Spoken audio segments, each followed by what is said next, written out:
Hello అండి, నమస్తే. నా పేరు వికే మహాలక్ష్మి. ఇదిగోనండి గోధుమలు, ఒక గ్లాసు వేపుడు శనగపప్పు, ఉప్పుడు బియ్యం పొడి కొంచెం,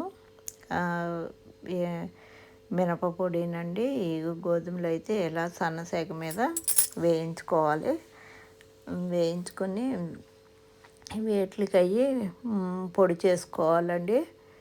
ఇదిగో నేనైతే గోధుమలు, వేపుడు శనగపప్పు పొడి చేశాను. మినప మిన మినుములు పొడి నా దగ్గర ఉందండి, మా అమ్మగారు ఇస్తే అది.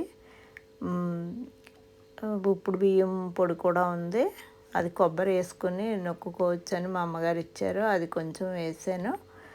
ఇదిగోనండి కనవాది పంచదార, అన్ని చిన్న చిన్న గ్లాసులు ఉప్పుడు బియ్యం, మినప పొడి వేసానండి.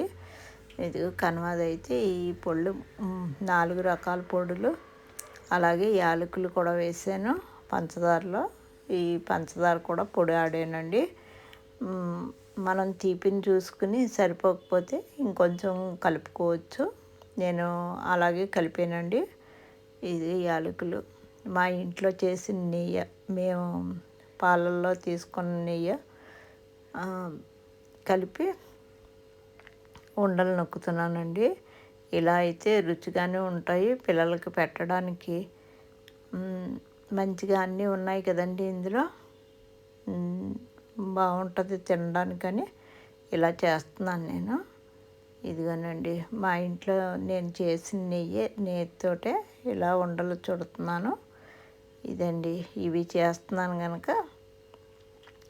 యూట్యూబ్లో ఎవరైనా చూసి తెలియని వాళ్ళు చేసుకుంటారు. పిల్లలు ఉన్న వాళ్ళు ఇటువంటివి చేసుకుంటే బయటివి కొనకుండా మన ఇంట్లో మనకి నెయ్యి అది వచ్చి వాళ్ళు ఇలా చేసుకుంటే అండి బాగుంటుంది.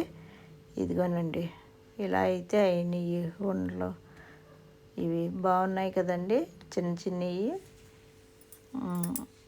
గోధుమలు అవి ఆరోగ్యానికి మంచిదే కదా. ఇదిగోనండి ఇలా డబ్బాలో నిల్వ చేసుకోవచ్చు. ఇలా పెట్టుకుంటే నిల్వ ఉంటాయి. ఇదిగో ఇరిచి చూస్తే ఇలా ఉందండి. ఉంటానండి.